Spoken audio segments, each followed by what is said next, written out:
Hey everybody, John here from the esports department going over tonight's 4-game LPL LCK slate, and I actually quite like this one. I think there's some real spots on this slate.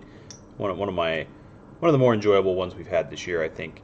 So let's have a look at who we're dealing with. We've got LGD plus 240. They're 0-3 on the season, up against BLG minus 345, 2-3 on the season. And we are looking at a slight lineup change for LGD. They've got Peace coming in the support role. BLG not looking super impressive in recent matchups, and both these teams, as you can tell, are 0-3 against winning teams. I did think LGD was overperforming what I expected of them before the return of Kramer. So, question kind of being, with the return of Kramer, does that bump them up at all? Do they look any better?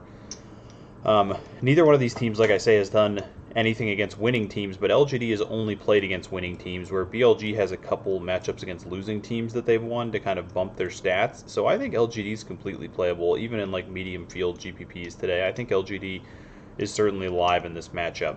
The stats do all heavily point to BLG: 1809 to 1678, minus 253 to plus 12, 6938 on first blood, first turret to 2843. Dragon percentage about 17% to BLG, and at 20 minutes it's an almost 2,000 gold disparity. But I always take that with a little bit of a grain of salt when I see that BLG has 2 wins over losing teams to kind of improve these stats, where LGD doesn't have any wins against the losing teams. They haven't played against one. Now, if they were 0-5 having played against 2 losing teams, then maybe you take their stats seriously. Or if they're 2-3 and they played against winning a couple losing teams in there, then maybe it evens out. But I'm a little bit on the side that I think LGD's stats will probably end up significantly better than this. Not way better, I guess, but maybe 50 extra points of GPM, a couple hundred extra gold differential per minute points, 5 or 6% dragons, just slight upgrades, maybe 750 gold here. And BLG stats probably end up a little bit worse, or at least maybe right around this area. So BLG a deserved favorite, but I definitely think LGD is playable.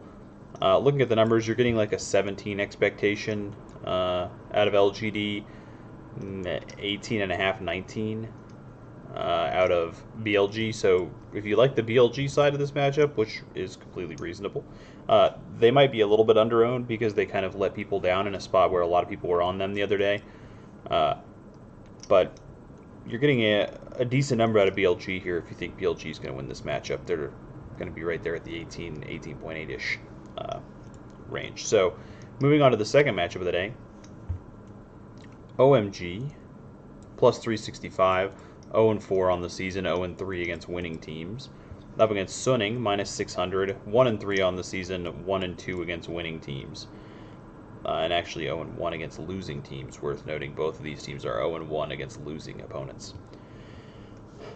This is another spot where I think OMG has had a better season than I was expecting from them, and Suning has had a real dog of a season so far. It's not to say that Suning should be an underdog in this matchup or something, but the stats aren't that far off, really. 1702 for OMG, 1722 for Suning, minus 195 to minus 91. That's a pretty big change. But first blood, first turret, 60-30 to 22-21. OMG has the edge at dragon percentage, and they actually are better at 15 minutes than Suning. So I think OMG is another team that, despite being plus 365, is very playable in mid-range mid-range tournaments. Even if it's only 400 players or something like that, I think you could play OMG if you want. You're going to get very low ownership on them. I think this matchup is much closer than is dictated by these numbers. I'll be betting OMG for sure. As far as like the bloodiness of this matchup, it's kind of weird. These are two teams with pretty high kill per wins, but pretty low DPLs, and we have noticed that the DPLs, we tend to lean towards those really. So maybe this is a matchup where you want to play your small stack out of this matchup. Generally, when I'm playing an underdog like an OMG in a spot like this, I want to 4-stack them if I can, because it decreases your ownership even further. Even a lot of the people that try out OMG, they'll just do it to get a 4-stack of a favorite. Oh, excuse me. Whereas you can play a 4-stack of OMG and get better ownership. But this might be a spot where you want to 2-stack them and maybe go with like a 4 BLG and 2 OMG type lineup if you're going to play an OMG. But let's see, maybe there's some teams over in Korea we need to be messing with as well. DRX. Sorry, I apparently forgot to fill in the odds, so let me grab the odds real quick while we're here. Hate to do that mid-video, but apparently I forgot to add the LCK odds. I was looking at them earlier too. I don't know why I didn't put them in. Split minus 115s for DRX and KT Rolster. 3-1 on the season for DRX, 2-2 for KT. KT 0-2 against the winning teams, DRX 1-1 against winning teams. So DRX 2-0 against losing squads, and KT 2-0 against losing squads. Looking at the stats so far for these teams, 1776 to 1798, slight advantage for KT. Goal differential per minute is in DRX's favor. First blood goes to DRX, first turret to KT. A slight dragon advantage for KT. And at 15 minutes, KT is only down by 163, DRX at minus 1400. This feels like a smash spot to get KT Rolster to me. I think this DRX team is probably the most overhyped team that we have in the LCK. We're going to have to find out pretty soon here. I might just end up looking a little stupid, but I think DRX had some battles early on where they won some matchups they maybe shouldn't have and kind of snuck through some nice wins. And they played solidly. I don't want to insult the team, but I still think KT's a significantly better team, and people are very, very high on DRX, which might lead people to not play as much KT Rolster today. So I think I'm definitely going to be involved on the KT side. The DPL for DRX is over 20 at the moment. So if you're going to play KT, they can be a heavy stack for you. If you're going to play DRX, they can also be a heavy stack for you. 15 kill per win for them is pretty low, but a 19.4 death per loss for KT, so you can go that way as well. This is another, for me, kind of, this one's obviously even closer than the first two matchups, but this, so far for me, this is 6 teams that are all playable in GPPs. KT, DRX, Suning, OMG, BLG, and LGD all feel pretty playable to me. Going into the last matchup of the day, T1, who is minus 450, up against Sandbox at plus 290. Both teams are 1-3 on the season. T1 is 1-3 against winning teams, so they've played against basically all the winning teams in the league and haven't played any of the losing teams. Sandbox is 0-3 against winning teams, so they've also played predominantly winning teams, and they beat the only losing team that they've played against. Stat-wise, 1808 to 1782, a lead for T1. Same in gold differential per minute, just a very slight lead. Same first blood, but a slight edge in first turret to Sandbox, and the dragon percentage for Sandbox, kind of off the charts, it's 75 there. At 15 minutes, plus 185 for T1, plus 740 for Sandbox. So some leans there where you could even mess with Sandbox if you wanted. I think if I'm going to avoid a team on this slate, I think Sandbox is probably my go-to team to avoid, but you could go there. Going with T1 feels a little sketchy too. They only have a 15.2 kill per win, and Sandbox is at 13.6 in death per loss. If you were going to fade a matchup, T1 Sandbox feels like the one that I would probably be fading. But I just wanted to point out, you got DRX at 1776 at the moment with 50% winning teams, and then you've got T1 with 1808 and 100% winning teams, and Sandbox with 1782 and 75% winning opponents. So DRX has worse stats against worse teams than both of these squads, which is part of the reason that I'm pretty big on KT in this spot, I think.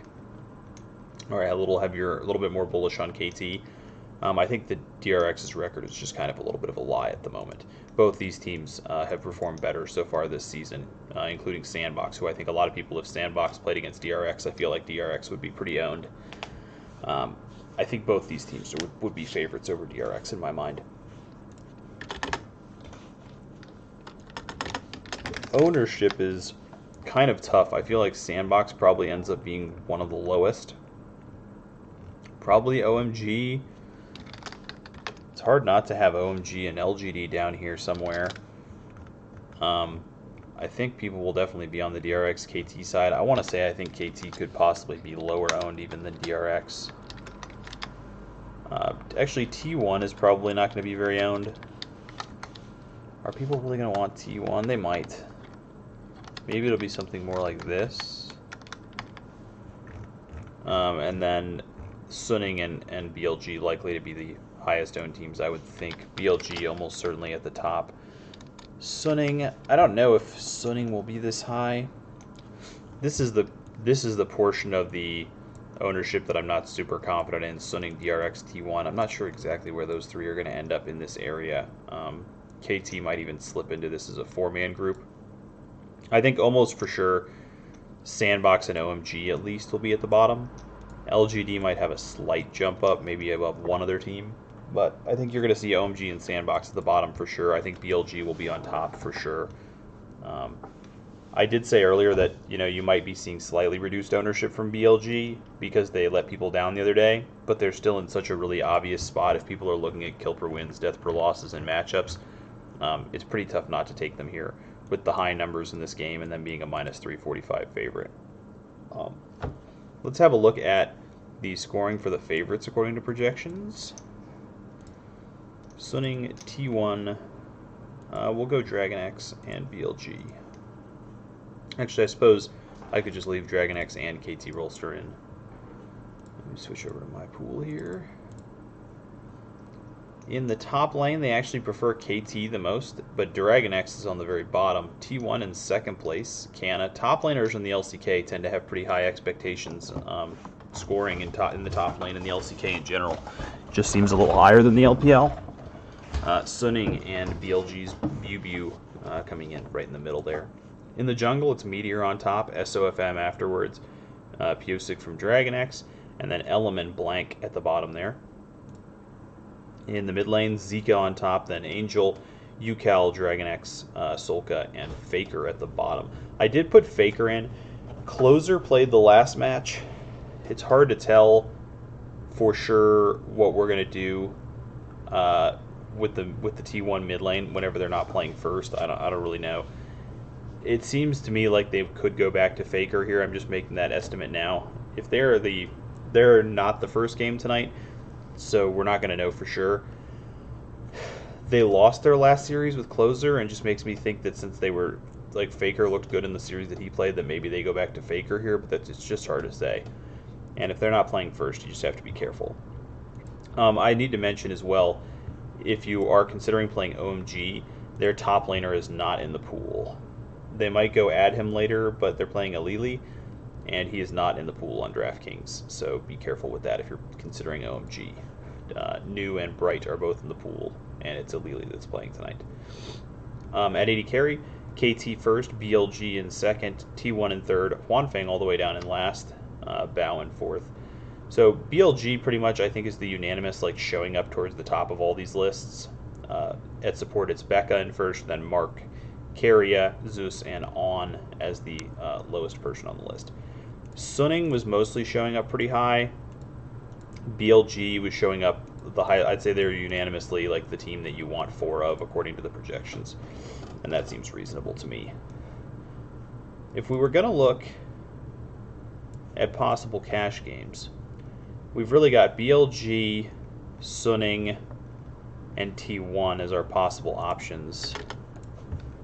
Let's see what we get with, say, BLG and Sunning.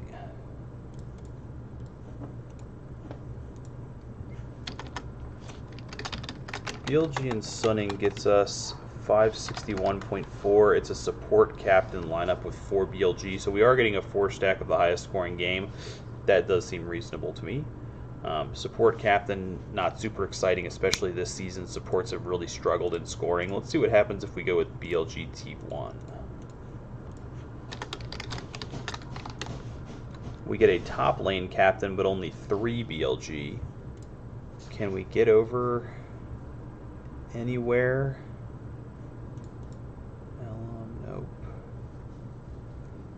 Nope.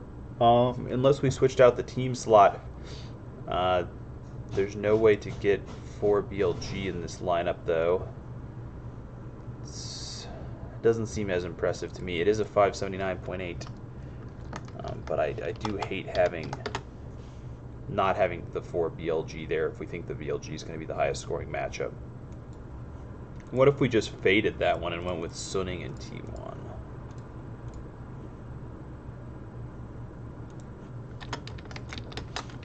Very similar, 579.4.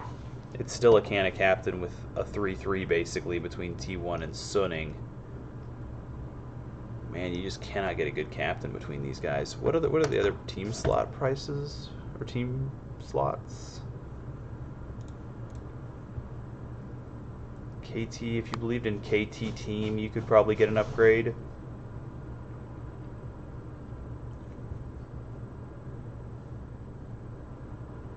If you played saving 200s, probably not enough. Let me go back to that BLG T1 look for a second. I want to see something there. Yeah, they're already not playing Gumayusi because Gumayusi is actually more expensive than his BLG counterpart, which is a little weird.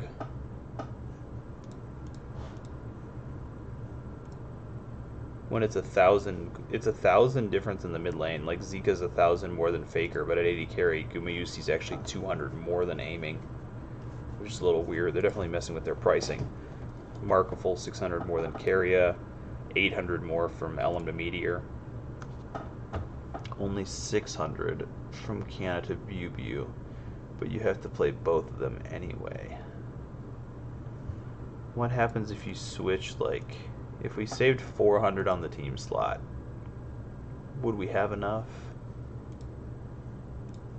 Like, what happens if I had KT team in here? Then I would have 600 left over. So I could upgrade from Carria to Mark. I couldn't upgrade from Elm to Meteor. You don't even get much of an upgrade, honestly, doing that. It's a tough night for Cash, man. This might be a GPP night for me. I'm not a big fan of any of these Cash lineups. I think if I was going to play one, I'd probably go BLG T1. But I am not a big fan of what I'm seeing in the Cash lineups tonight. Not even being able to get Jungle Captain. You're looking at like a reverse 3-3 top captain. Just seems like there's a lot of things that can go wrong in heads-ups with a lineup like that. And even like changing the team slot, which already would be too sketchy for Cash games for the most part. Even if you did that, you're not really getting what you want. You can switch Carry to Mark, but you're still playing a 2-4 with the top captain. This seems like it might be a GPP night for me. I kind of like OMG. I kind of like LGD. I think I might just find myself on more of those lineups tonight and not mess as much with the Cash games. So that's pretty much my thought for tonight, guys. I think, yeah, I'm going to lean more towards the GPP side of a slate like this. I've been playing a ton of Cash games this year, and I've really been enjoying it. It's gone very well, but this feels like a GPP night for me. So see if you guys agree with me or not, and let's get out there and make some money tonight, man. I appreciate you guys. Have a good rest of the day.